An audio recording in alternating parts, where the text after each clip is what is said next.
कहाँ तक आए थे, किसी को याद है? कोई बताएगा? उजाला, उजाला, कोमल,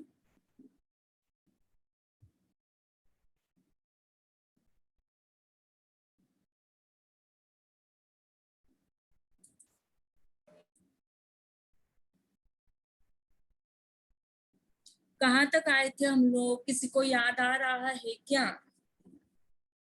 स्वर और व्यंजनों की यात्रा कर रहे थे, और स्वर व्यंजनों की यात्रा में हम लोग व्यंजनों में स्वर यंत्रमुखी, जीवा, जिह्वाग्र, कोमल तालु, मूर्धा तालव्य इसे देख रहे थे। याद आ रहा है क्या किसी को कि नहीं?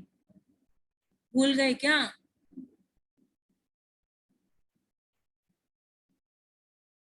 हमारी आवाज आ रही है? यस या नो? मैम यस मैम आ रहे। दंत कहाँ तक आए दंत थे? तक पहुंचे थे। कहाँ तक आए थे हम लोग? कोई दंत बताएगा? दंत उजाला, आपका आवाज क्लियर नहीं है बेटा। मैम दंत तक आए थे।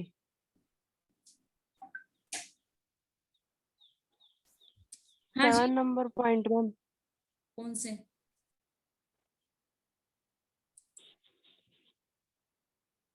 ये मूर्धन्य?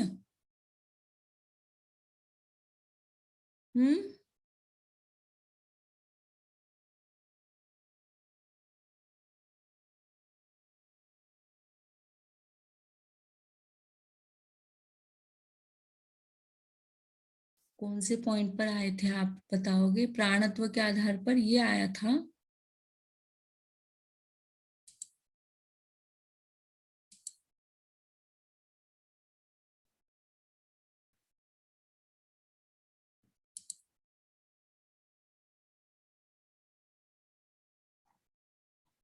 कौन सा 7वां नंबर का पॉइंट है आप बताओगे? ये दंत,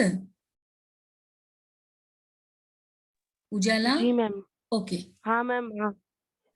ओके ठीक है। अब हम चलते हैं औष्ठ ध्वनियों के आधार पर।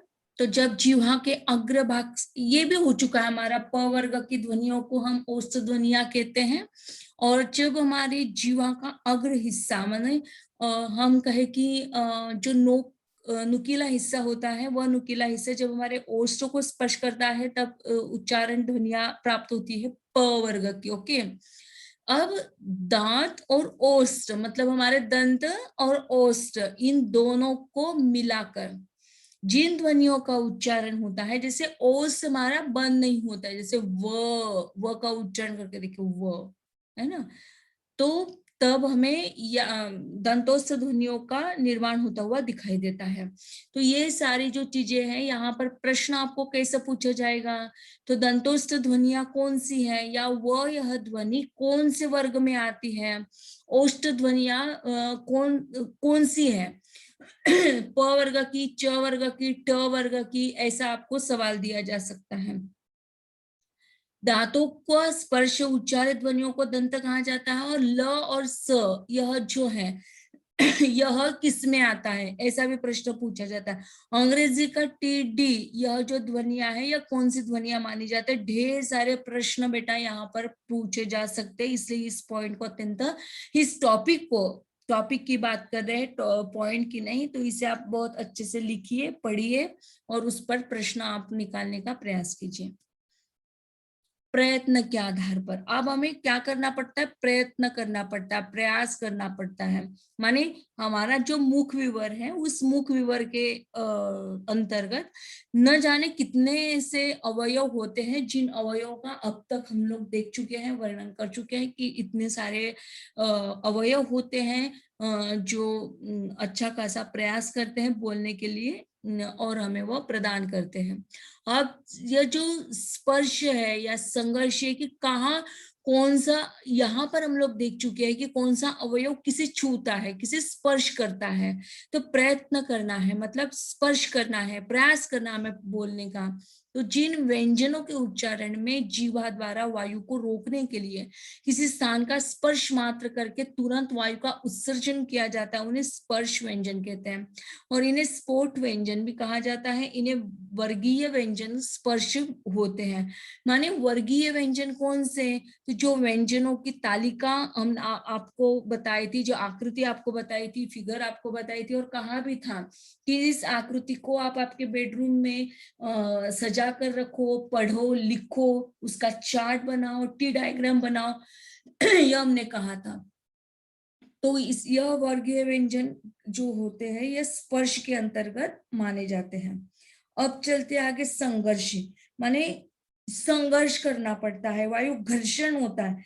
इसके पहले भी हमने आपको बताया था कि जब कोई भी व्यक्ति बोलता है तो उसे बोलते समय संघर्ष करना पड़ता है, क्योंकि व्यंजनों का जो उच्चारण है, तो व्यंजनों का उच्चारण करते समय जीवा स्थान का स्पर्श न करके पास ही ठहर जाती है और वायु घर्षण के साथ बाहर निकलती, उन्हें संघर्ष कहते हैं। माने संघर्ष करना पड़ता है उसे कई चीजों पर। और जब संघर्ष होता है, आपको याद दिला दूं कि यह जो ध्वनियां है ये संघर्षी व्यंजन ध्वनियों के रूप में मानी जाती। सवाल आपको यहाँ पर पूछा जा सकता है कि छ, श, श, स कौन सी ध्वनियां हैं? तो संघर्षी व्यंजन ध्वनियों के रूप में इन्हें माना जाता है, अपनाया जाता है। सवाल आपको कहाँ पर और कैसे पूछे जाते हैं, ये इसका भी चित्रण हम लोग बार बार में कर रहे हैं, ताकि आप लोग उसे समझ जाइए। आप लोग उसका एक चार्ट बना लीजिएगा, कौन से टॉपिक पर कितने प्रश्न हमने बनाए हैं और कितने बन रहे हैं। आगे बढ़ते, स्पर्श संघर्ष। जिन व्यंजनों के उच्चारण में स्पर्श और संघर्ष दोनों स्थितियों का समन्वय होता है उन्हें स्पर्श संघर्ष कहा जाता है। च वर्ग की जो ध्वनियां है, च, च, ज, देखो ज्यादा स्पर्श होते हुए हम लोग देख रहे हैं, स्पर्श भी हो रहा है साथ में संघर्ष भी हो रहा है। हम आपको बार बार बोल रहे हैं कि ये केवल लेक्चर नहीं है, प्रैक्टिकल वर्क होता है। प्रैक्टिकल वर्क यदि हमारा ऑफलाइन लेक्चर चलते तो हम अच्छे से बता पाते, ऑनलाइन लेक्चर्स में ये पॉसिबल नहीं है। लेकिन आपका खुद का अटेंडेंस, आप खुद का प्रैक्टिकल खुद कर सकते हो, और जब तक आप उसमें खुद इन्वॉल्व नहीं होते हैं, जैसे यदि आपको चाय पीनी है, चाय तो रेडी है, चाय आपको मम्मी ने दे भी दी है, चाय नहीं पीते होंगे, दूध पीते होंगे, तो यदि आपको दूध मिल गया है, वो भी हल्दी वाला दूध इन दिनों में पीना है आप लोगों को, तो जब भी आपके पास आपने आपके बेडरूम तक, आपके स्टडी रूम तक आपकी माँ ने दे दिया है, तो पीने का प्रयास तो आपको करना पड़ेगा, है ना। तो जैसे पीने का प्रयास आप कर रहे हो, ठीक वैसे ही मनुष्य जब बोलता है तो बोलते समय कौन सी ध्वनियां किसे छूती है, किसे स्पर्श करती है, स्पर्श के साथ क्या हमारी आवाज में, उच्चारण में कोई संघर्ष उत्पन्न हो रहा है, तो यह जो ध्वनियां हैं उस ध्वनि को ज्यादा समय लगता है, समय भी ज्यादा लगता है, कष्ट ज्यादा लगता है, साथ में बोलते समय हमें स्वरों का साथ लेना पड़ता है। उन ध्वनियों को हम स्पर्श संघर्षी ध्वनियां कहते हैं। जैसे च, च वर्ग की ध्वनियां माने च, छ, ज, झ, यह जो ध्वनियां है यह स्पर्श संघर्षी ध्वनियों के रूप में अपनाई जाती है। यहां तक क्लियर हो गया हो? आपकी आज्ञा हो तो हम लोग आगे बढ़े।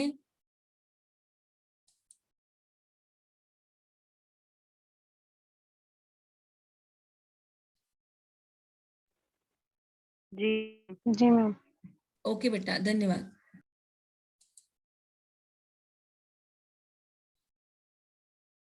नासिक्य, नासिक्य से तात्पर्य नासिका विवर्त से है कि हमारी नासिका भी उपयुक्त होती है उच्चारण प्रक्रिया में।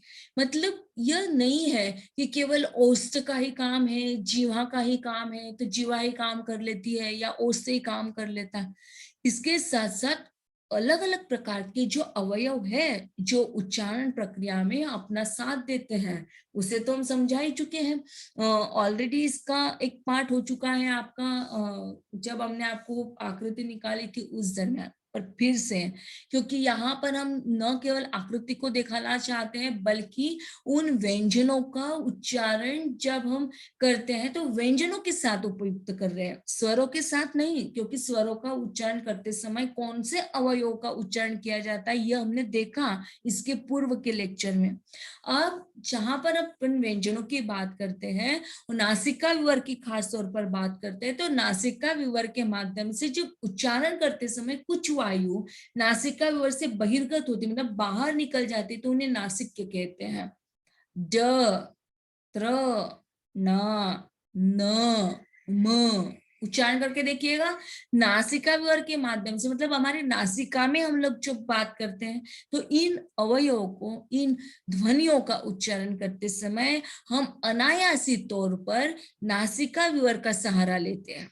देखिए कोई भी ऐसा मनुष्य नहीं है, अभी तक नहीं हुआ है और नहीं आगे होगा, कि जब भी हम चाहते हैं बोलना तो बोलते समय हम अनायास स्पॉन्टेनियसली होता है यह सब कुछ, ये बताने की आवश्यकता नहीं है कि हमारी श्वास चल रही है, प्रश्वास चल रही है, तो यह जिस प्रकार से स्पॉन्टेनियसली होता है, ऑटोमेटिकली होता है, अनायास होता है, ठीक वैसे ही जब मनुष्य का उच्चारण, मनुष्य जिन ध्वनियों का उच्चारण करता है उन ध्वनियों का उच्चारण करते समय जो भी अवयवों का साथ देता है वो अपने आप हो जाता है, उसे उसका एहसास हो या न हो। जैसे शक्कर में मिठास होती है तो इस बात को हमें मानना ही होगा, करेला कड़वा होता है तो इस बात को हमें मानना ही पड़ेगा।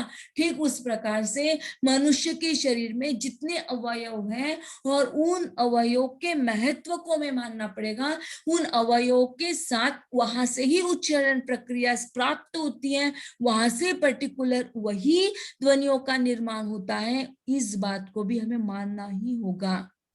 क्लियर हुई आप? तो नासिका विवर के माध्यम से निकलने वाली जो ध्वनियां होती है वह इस प्रकार से, सवाल आपको यहाँ पर पूछा जाएगा, द, द्र, त्र, न, म यह ध्वनियां कहलाती है। फिर ऑप्शंस दिए जाएंगे आपको, तालव्य ध्वनियां हैं, नासिक की ध्वनियां हैं, अलग अलग प्रकार की ध्वनियां, तो आपको उसमें से करेक्ट आंसर निकालना होगा नासिक के ध्वनियां। ढेर सारे प्रश्न आपको इसी टॉपिक पर से पूछे जाएंगे। इस टॉपिक को कितने, मुझे लगता है कि कम से कम 1 माह हो गया, लेकिन इस टॉपिक को हम कंप्लीट नहीं कर पा रहे हैं। क्लियर हो रहा है ना? लेकिन हम यह चाहते, देखिए दिन बीतते जा रहे हैं, आप कहोगे कि मैडम ये टॉपिक बोर हो गए अभी, लेकिन बेटा इस टॉपिक को बोर होते हुए नहीं, बल्कि आप एंजॉयमेंट के साथ जब फील करोगे तब आपको भी इसमें मजा आएगा, आनंद आएगा। और समझा दो, इस टॉपिक में ही ढेर सारे प्रश्न इसलिए निकलते हैं क्योंकि यहाँ पर अलग अलग प्रकार के प्रश्नों का सिलसिला ज्यादा होता है। क्लियर हो रहा है आपको? तो ये प्रश्न आप लोग भी बना के रखिएगा। वैसे आप लोगों ने शायद 2 टेस्ट दे दी होगी, तो और ढेर सारी टेस्ट आप लोगों को देनी ही है, इसमें कोई दोहराई नहीं है, क्योंकि आप लोगों ने हाँ कहा है। तो उस हिसाब से हम जब ही इस टॉपिक को कंप्लीट करेंगे, तब कंप्लीट करने के बाद इसके टेस्ट आपको देनी होगी। ठीक है? तैयार हो ना आप लोग सभी? सबकी इच्छा है ना करने की? जी मैम। ओके ठीक है बेटा, यही चाहते हैं आपसे। तो मटेरियल आपके पास दे दिया है, पढ़ा रहे हैं जैसे, तो उस हिसाब से आपको यदि कोई भी समस्या होती है टॉपिक को लेकर, यू डिस्कस में। देखिए बेटा, आपको इस टॉपिक के साथ या किसी भी टॉपिक के साथ यदि भाषा विज्ञान के संदर्भ में कोई प्रॉब्लम होती है तो पहले चर्चा हमसे कीजिए, और हमसे यदि आपका सॉल्यूशन नहीं होता है तो जैसे सेमिनार का आयोजन हम लोग करते हैं, तो उस सेमिनार में भी आप लोगों का बहुत कुछ डाउट्स आपके क्लियर हो जाते हैं, और आप दोस्तों दोस्तों के बीच में ग्रुप डिस्कशन करते रहिए। मिल नहीं सकते हैं, इसलिए हम लोग ऑफलाइन में ग्रुप डिस्कशन रखवाते, लेकिन यह पॉसिबल नहीं है, तो आप एक दूसरे के साथ ग्रुप डिस्कशन कैसे होना चाहिए, तो 5-10 लोग मिलकर आप लोग कॉन्फ्रेंस कॉल लीजिए, कॉन्फ्रेंस मीटिंग लीजिए या जूम मीट बनाइए और उस हिसाब से आप आपका खुद का ग्रुप डिस्कशन कर सकते हैं कि मैंने इस टॉपिक में से मैंने ये समझा है, आपने क्या समझा। तो इस प्रकार का ग्रुप डिस्कशन हम लोग करते थे हमारे समय में। लेकिन ये ग्रुप डिस्कशन हमारा मैन्युअली होता था, सब लोग कॉलेज में रहते थे और कॉलेज में सब लेक्चर्स होने के बाद हम लोग एक मीटिंग रखवाते थे और मीटिंग में मैंने ये बात समझी, इस प्रकार के सेमिनार हम क्लासरूम में दिया करते थे। लेकिन ये बात आपके लिए पॉसिबल नहीं है तो ठीक है, लेकिन आप लोग इस प्रकार की जूम मीट रखवाकर या कॉन्फ्रेंस कॉल रखकर कि मैंने इस बात को इतना समझा। देखिए, जब तक आप लोगों की तत्परता उस विषय के साथ नहीं होगी तब तक हम आपको बहुत अधिकता से नहीं समझा पाएंगे। और फिर भी नहीं समझ में आता है तो हम आपके लिए किसी एक गेस्ट लेक्चरर को रखवाएंगे जिसके माध्यम से हम आपको समझाने का प्रयास करेंगे।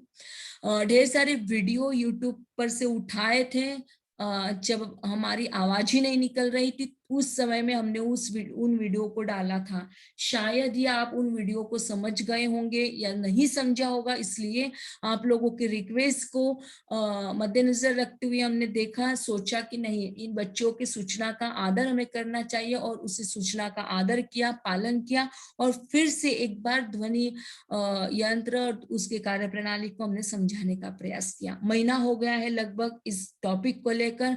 डरिए मत, सिलेबस को कंप्लीट करने की जिम्मेदारी हमारी है। शायद हम एक्स्ट्रा लेक्चर लेकर भी उन टॉपिकों को कंप्लीट कर सकते हैं। ये सवाल ही नहीं आएगा कि आपका सिलेबस अधूरा है, कोई कंप्लेन नहीं होगी।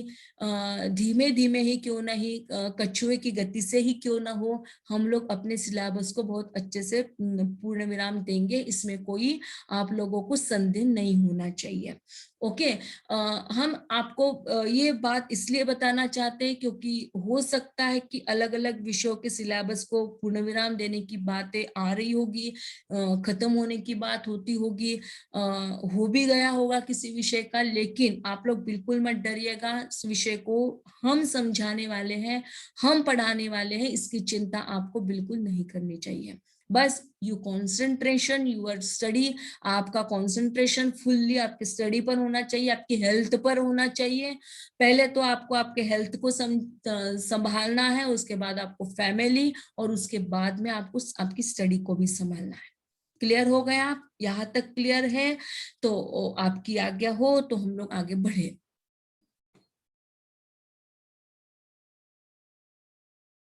आगे बढ़ना है? जी मैम। ओके, नासिक क्या हो गया। अब चलते हैं अर्धस्वर की, कैसे ऐसे अर्धस्वर होते हैं, व्यंजनों के साथ में जुड़ जाते हैं। तो व्यंजनों के साथ में जुड़ने वाले अर्धस्वर हैं कि इन व्यंजनों के उच्चारण में जीवा उच्चारण स्थान तक न पहुंचकर कुछ दूर ठहर जाती है। हमने देखा कि किस प्रकार से ये जो स्वरों का उच्चारण होता है, यह स्वरों का उच्चारण और व्यंजनों का उच्चारण करते समय कई अवयव, कई ध्वनियां ऐसी होती हैं जो हमारे वायु में अवरोध उत्पन्न करती हैं। और जब वह अवरोध उत्पन्न करती है और हमारे शरीर में जाने वाली, हमारी श्वास नलिका में आने वाली जो वायु है वो अत्यल्प अवरोध से बाहर निकल जाती है और इसलिए इन्हें अंतस्थ ध्वनियां भी कहा जाता है। य और व, यह अंतस्थ ध्वनियां या अर्धस्वर के रूप में प्राप्त होने वाली ध्वनियां है। सवाल आपको यहाँ पर पूछा जाएगा कि य और व, यह ध्वनियां कहलाती है। अंतस्थ ध्वनियां, निम्न में से अंतस्थ ध्वनियां कौन सी है? फिर ल, र, क, ख, प, फ, ब, म या य और व। इस प्रकार के पर्याय आपको दिए जा सकते हैं, पर्याय को ध्यान से देखना है, कंफ्यूज नहीं होना है, क्योंकि कंफ्यूज करने वाला लेक्चर है, कंफ्यूज करने वाला टॉपिक है। इसमें आपको बड़े ध्यान से, समझदारी से, सोच समझ के आंसरिंग करना होगा। पार्श्विक ध्वनियां, जिन व्यंजनों में जीवा वायु मार्ग को पूर्णता अवरुद्ध करके पार्श्व माने पास में निकलने का मार्ग प्रदान करती हैं, उन्हें पार्श्विक ध्वनियां कहा जाता है। जैसे हिंदी में ल है ना, ल का उच्चारण करते समय देखिएगा कि किस प्रकार से जीवा वायु मार्ग में पूर्णतः अवरुद्ध कर लेती है, और जब वो जीवा हमारे वायु को रोकती है और उस समय में निकलते पास में से निकल जाती है, हवा निकलते, ल का उच्चारण करते समय जीवा हमारे वायु मार्ग में, मतलब श्वास नलिका और जीवा, इन दोनों के बीच में, इन दोनों के पास में से ल या ध्वनियों का उच्चारण किया जाता है। इस कारण यह जो ध्वनि है ल वर्ग की ध्वनि, ल ध्वनि, यह पार्श्विक ध्वनि के रूप में अपनाई जाती है।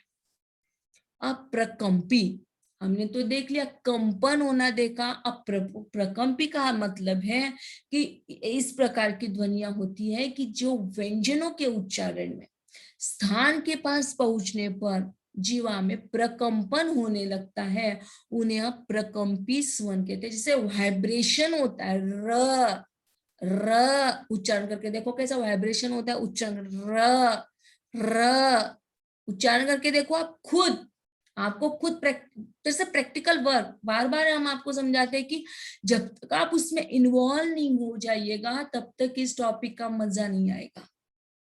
उत्क्षिप्त ध्वनि मतलब व्यंजनों के उच्चारण में जीवा उच्चारण स्थान से टकरा जाती है और अपनी स्थिति में न आकर ऊपर उठ जाती है, उन्हें उत्क्षिप्त कहा जाता है। जैसे ड, देखो उच्चारण करते समय कैसे वो अपने स्थान से टकराती है, ढ ढ ढ ढ ढ ढ, उच्चारण करके देखो कैसे हमारी जीवा टकराती है और अपनी स्थिति में न रहते ऊपर उठ जाते, ड ढ, बीच का जो हिस्सा है कैसे ऊपर उठता है फिर से नीचे आ जाता है, दैट्स कॉल्ड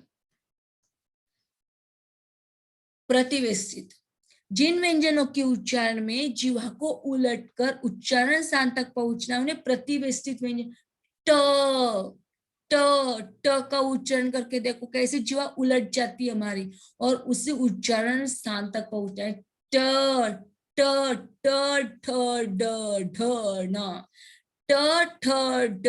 देखो उच्चारण करके देखो आप किस प्रकार के प्रतिवेष्टित ध्वनिया के रूप में प्राप्त हो जाती है। इस प्रकार से ये जो ध्वनियों का उच्चारण किया या प्रयत्न के आधार पर हमने आपको बताया कि प्रयत्न के आधार पर व्यंजनों का निर्माण कैसे किया जाता है। बेटा ये जब हम आपको पढ़ा रहे हैं तो क्या आप उसे समझ तो रहे हो या हम ही आगे बढ़ते जा रहे हैं? कुछ ऐसा तो नहीं है कि हम ही समझा रहे हैं और आप लोग उसे समझ में नहीं आ रहा आपको, कुछ ऐसी बात है या आपको क्लियर हो रहा है? बताइए, मंच खुला है 5 मिनट के लिए, फिर हम आगे बढ़ेंगे।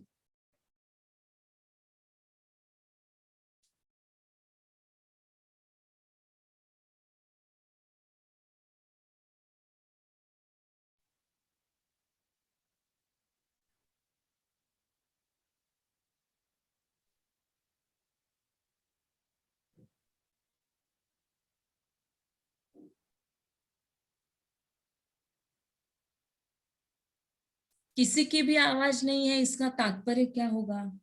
क्या ले हम?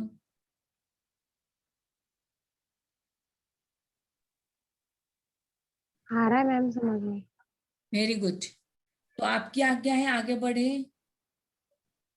जी मैम। ओके, धन्यवाद बेटा। हाँ, अब घोषत्व के आधार पर देखिए कितने अवयवों को हम दिखाना चाहते हैं, कितने अवयवों के साथ किसे किसे देखना चाहते हैं, ये इस बात को भी आपको समझना चाहिए बहुत अच्छे से कि कौन सी ध्वनि का निर्माण करते समय कौन कौन से अवयव एक दूसरे को छूते हैं। स्वर को उच्चारण करते समय, व्यंजनों को उच्चारित करते समय, स्पर्श करते समय, संघर्ष करते समय। अब हम चलते हैं कि जिन व्यंजनों के उच्चारण में स्वर की तंत्रियां दूर रहती है, गूंज कम होती है, उन्हें अघोष ध्वनियां कहते हैं। जैसे हिंदी वर्ग का प्रथम और द्वितीय श, श, स अघोष व्यंजन के रूप में अपनाए जाते हैं। श श उच्चारण करके देखो, भले ही उसका उच्चारण करते समय कई बार ऐसा फील होता है कि यह एक जैसे है, लेकिन इन दोनों के उच्चारण में अंतर है बेटा। कैसा अंतर है? श श श श। आपको इन दोनों के डिस्टेंस को समझना होगा, है ना। जैसे बेबी पिंक कलर होता है जो हर हर एक को बहुत अच्छा लगता है, हर एक गर्ल्स को अच्छा लगता है, शायद आप लोगों को भी अच्छा लग रहा होगा। लेकिन उस बेबी पिंक की शेड को देखिएगा आप, अलग अलग प्रकार की शेड होती है उसमें, लेकिन अलग अलग प्रकार की शेड में से कोई अपन एक चुन लेते हैं। ओके, ठीक वैसे ही जो अलग अलग प्रकार की शेड होती है, ठीक उसी प्रकार से इस श में और इस श में अंतर है, और उस सूक्ष्म से अंतर को आप सभी लोगों को समझना होगा। और श श और स, इनमें आपको यह समझाते हैं कि ये जो है यह अघोष व्यंजन के रूप में अपनाई जाने वाली ध्वनियां हैं। नेक्स्ट, सघोष। अब देखिए, हमने देखा पहले कि जो स्वर तंत्रियां होती है, वो स्वर तंत्रियां एक दूसरे से उच्चारण करते समय दूर दूर चली जाती हैं। सघोष ध्वनियां जो उच्चारण प्रक्रियाओं में जब स्वर तंत्रियां होती है उसके निकट आ जाती है, और जब वह निकट आती है तब वायु मार्ग में एक संकीर्णता आ जाती है, घर्षण आता है और संघर्ष करना पड़ता है, गूंज उत्पन्न होती है, उसे अपन सघोष ध्वनियां कहते हैं। जैसे वर्ग के तीसरे, चौथे, पांचवे स्वर, जैसे उन स्वरों में य, र, ल, व और ह, यह संघोष व्यंजनों के रूप में अपनाए जाते हैं। देखिए किस प्रकार से, क्योंकि यदि हम लोग चाहते हैं कि स्वर तंत्रियां एक दूसरे के पास न हो तो दूर दूर चली जाए, तो वहां पर दूर जाते समय भी श, श और स का उच्चारण होता है। लेकिन जब वो दोनों एक दूसरे के बिल्कुल निकट आ जाती है, तो जब हमारे वायु में, मतलब अंदर गई हुई श्वास वायु में जब संघर्ष होता है, जब घर्षण होता है, जब गूंज उत्पन्न होती है, उन्हें हम सघोष ध्वनियां कहती हैं। जैसे य, र, ल, व, ह, यह सघोष व्यंजन के रूप में अपनाए जाते हैं। यहां तक क्लियर होगा आपको? आगे बढ़े।